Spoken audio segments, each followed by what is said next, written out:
Peter from Citrus Storm Productions, giving you a review on The Messenger, the second book in the Loose Trilogy by Lois Lowry. The sequel to The Giver, which you probably have heard because you read it at school probably if you're a middle school student.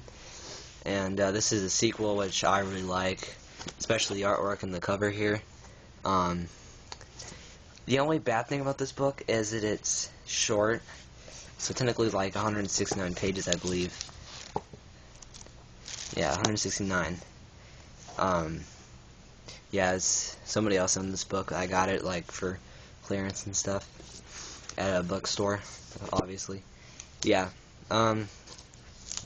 The back didn't have anything cool on it like the front does. But yeah, this book is good. I finished reading this like yesterday. So yeah, it's a good book. Actually, no, I didn't finish this yesterday. I finished this today. I forgot. Sorry. Anyway, but yeah, it's a good book. The characters are really good. One of the characters, Jonas from The Giver, is in this, and he's called Leader. There's a lot of inferencing on that, a lot of foreshadowing, a lot of hints. Yeah, the forest in the cover here is actually a character that has like its own how you say it, its own living intensity going on, or whatever you call it. But yeah, it has a mind of its own is exactly what I was trying to say. And and the main character Maddie, he goes through the forest and stuff. And yeah, it's that's the best part of this book. This book is that the forest has this personality, entangles people. And Maddie's person he lives with is supposed to be technically not his father, but they have like this father and son relationship.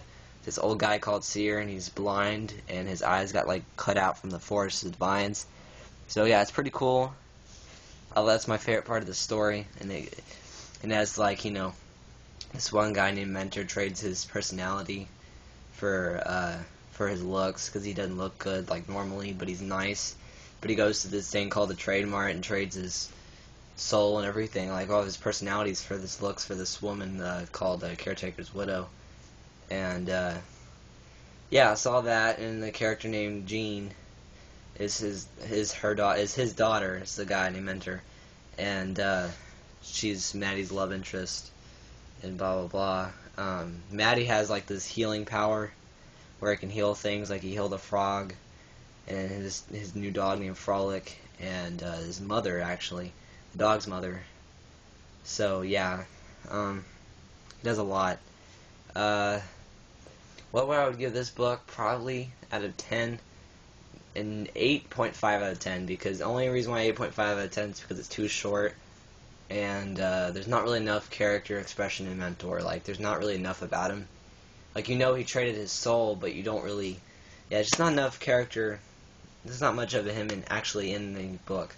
Just him mentioned a lot, and we don't really know what happens with Fiona. Is the only problem from Fiona from The Giver. We don't really know, and then Asher doesn't even briefly hint it. But Fiona is mentioned, but she's not like nothing about her is mentioned. Just the fact that she supposedly changed. But yeah, if you knew what I was talking about from the first book, yeah, you would know. But as a standalone individual person who hasn't read the first one but has read this one, this book's pretty standalone. It's only 7 years old, I believe, 2004. And she's actually, Lois Lowry is planning on writing another one, so it could be a sequel to this. So I have no idea, and that's probably why I'm making the review, because I wanted to show my my opinion on this book. It's not boring like you would think it is. Like it's slow until like chapter 8, I believe, is when it actually picks up. But yeah, you can tell just by the text and stuff if you've already read the book. So yeah, I have more reviews. This book, the character development, I give a 4.9 out of 5. There's like one thing that bothers me about Maddie's, that he doesn't really describe much about him at the end, if he changed or not.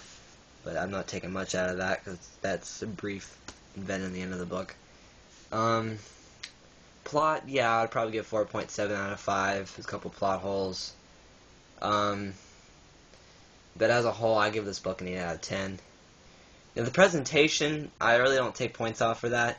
Presentation, I'd probably give maybe an 8.4. Probably because it's really slow, but it explains a lot. It's not an info dump, but it explains a lot. So yeah, it's good. And then I guess the way it's written, the writing style is clean, very fast paced. When it gets to the faster part of the book, yeah, I'd give that maybe a 9.4 out of 10. So yeah. So this is the review for The Messenger from Peter from Citrus Storm Productions, and going out with the bang.